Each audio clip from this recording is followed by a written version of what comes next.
Guys, it's Wisdom with Weston, episode 164. Let's get into it.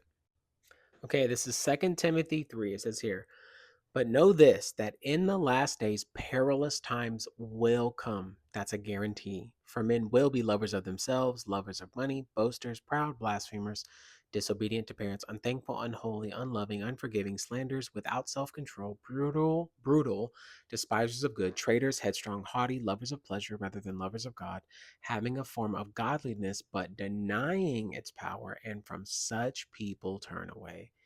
For of this sort are those who crept into households and make captives gullible women loaded down with sins, led away by various lusts.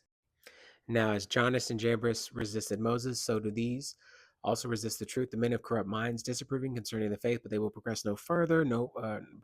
For their folly will be manifested to all, as theirs also was.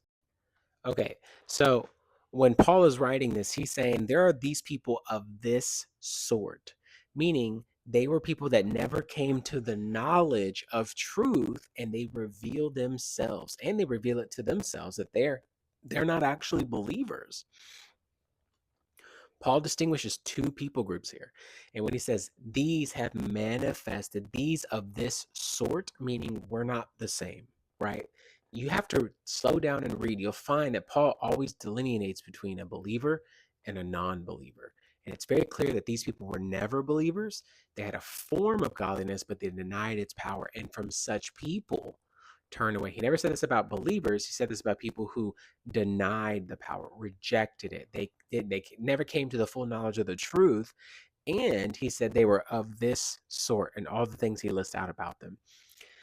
I want to tell you this because there are some people in your life that are not supposed to be in your life.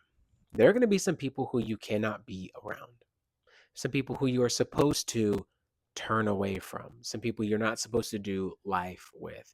And I think you'll know some of these people, whoever it may be in your life, somebody who's not even like a benefit in terms of like financial or anything like that, somebody who just won't encourage you or speak the truth to you or love you enough to tell you the truth and tell you when you're doing right and tell you when you're doing wrong. They have their own agenda for you or from them for you, and they won't tell you about it because it's all it does is benefit their needs, and that's it. And I don't want people like that in my life, and I need to be aware. I need to be aware of not only myself and how gullible I can be, but also looking at people who actually don't have my best interests at heart, people who are not for me. They are for the benefit of me, meaning like they want to benefit off me, but they're not for me. They're not for my life. They're not for my growth. They're not for my recovery and my future.